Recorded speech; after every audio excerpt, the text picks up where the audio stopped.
Out this legislation. And Quentin, what would happen if an officer tried to leave or did leave before that 2 years expired?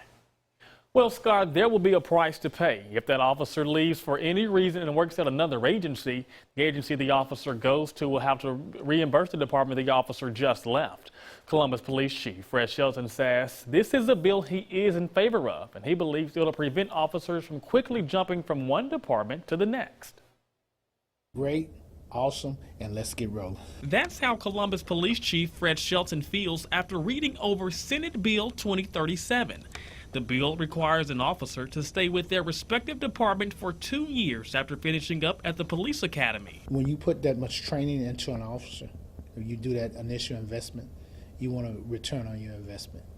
It's a good investment to send an officer to academy and give him to come back, but it's a better investment if that officer, after you put that investment, he stays in that community and he grows. If an officer decides to leave before those 2 years are up, the new agency the officer is going to would then have to reimburse the department they just left. Overall, it takes about $10,000 we put into an officer. $3,600 for the academy, his salary, the travel costs, and again, when we lose, so we're not just losing the officer, we're losing finances. So this, at least, we could take this money, recoup this money back for the money that we put into this officer and invest in trying to get some more officers. Officers joining an agency and then quickly leaving is something Chief Shelton is no stranger to.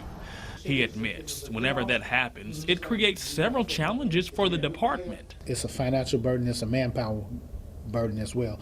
I want to keep badges and guns on the street and to make our citizens safe. If the bill passes, the new employer that the officer transfers to would also have 2 years to pay off their debt, which is something some departments have been neglecting to do. It's sad to say there are some cases where agency hadn't paid us yet. That's why Shelton is hoping the bill will get passed and help turn things around.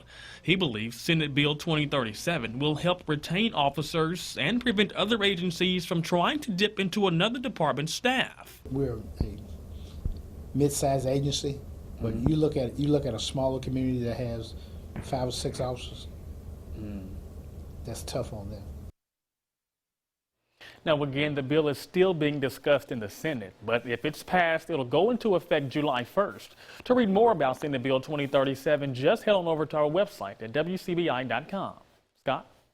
All right, Quentin, thanks so much. An estimated 22,000 gun rights supporters gathered outside the Virginia state capitol, angry over new gun restrictions proposed by Democrat state leaders. Many of the protesters came heavily armed, but the demonstration stayed peaceful. Skylar Henry has the latest from Richmond. Protesters brought a massive show of firepower to the Virginia state capitol Monday.